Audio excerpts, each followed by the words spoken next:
अयोध्येतील राम मंदिर लोकार्पण सोहळ्यासाठी अवघे 24 तास उरलेले आहे। आपण बघू शकतो या ठिकाणी राम मंदिर परिसरामध्ये आकर्षक सजावट जी आहे ती या ठिकाणी करण्यात आलेली आहे।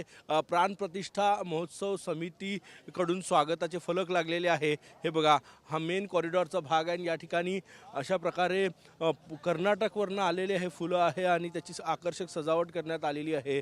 कोलकात्यावरून आलेल्या झेंडूच्या फुलांनी हा संपूर्ण कॉरिडॉरचा परिसर जो आहे तो सुंदररित्या सजवलेला आहे। हे दृश्य आपण बघू शकतो। अजूनही सजावटीचं काम जे आहे ते युद्ध पातळीवर सुरू आहे। हे बघा, हे दृश्य आहे आणि आज दर्शन बंद आहे, परंतु लोकांची गर्दी जी आहे ती आजही या ठिकाणी पाहायला मिळत आहेत। हे बघा, हे दृश्य आहे, हा रामपथ आहे। रामपथवर जय श्री रामचा जयघोष जो आहे तो या ठिकाणी लिहिलेला आहे। हे बघा, हे दृश्य आहे या ठिकाणचे।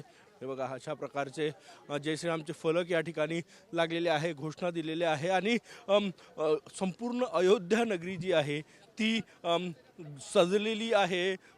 एक प्रकारे दिवाळी साजरी होत आहे। काही मराठी राम भक्त जे आहेत ते आपल्या सोबत आहेत, या ठिकाणी दर्शनासाठी आलेले आहे।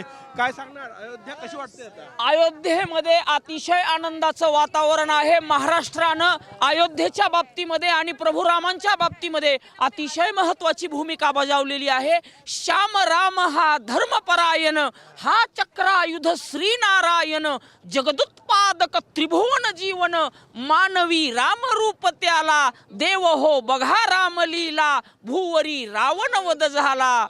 अशा प्रकारे या ठिकाणी महर्षी वाल्मिकानंतर महाराष्ट्रामध्ये संत एकनाथ महाराजांनी जे भावार्थ रामायण लिहिलं, त्याचबरोबर गदी माडगुळकरांनी जे गीत रामायण लिहिलं ते अतिशय उत्कृष्ट आहे। ज्याप्रमाणे तुलसीदासांनी दर्शनासाठी आले? हो, दर्शनासाठी आलेलो मी। काय फरक वाटतं अयोध्येत? अयोध्येमध्ये अतिशय चांगला फरक आहे। सुरुवातीला राम मंदिर नव्हतं, आता राम जन्मभूमीचं मंदिर झालेलं आहे आणि सगळीकडे अतिशय आनंदाचं वातावरण आहे। लोक अतिशय भावभक्तिमय आणि आस्थेच्या वातावरणामध्ये या ठिकाणी आनंद घेत आहेत। आलेले भाविक या ठिकाणी अगदी भारावून गेलेले आहे। हे दृश्य आपण बघू शकतो। दर्शन बंद आहे, परंतु रामभक्त, देशभरातले रामभक्त या ठिकाणी अयोध्येमध्ये दाखल झालेले आहे आणि जय श्री रामचा नारा देत आहे। संपूर्ण अयोध्या नगरी जी आहे ती या ठिकाणी सजलेली आहे।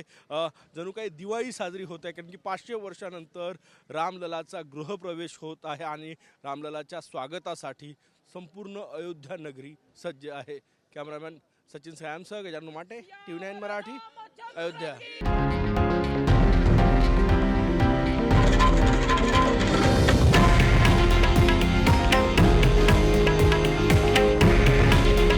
हे आहे देशातील नंबर 1 न्यूज नेटवर्क आणि आपण पाहत आहात TV9 मराठी। काळजी तुमची, हित महाराष्ट्राचं।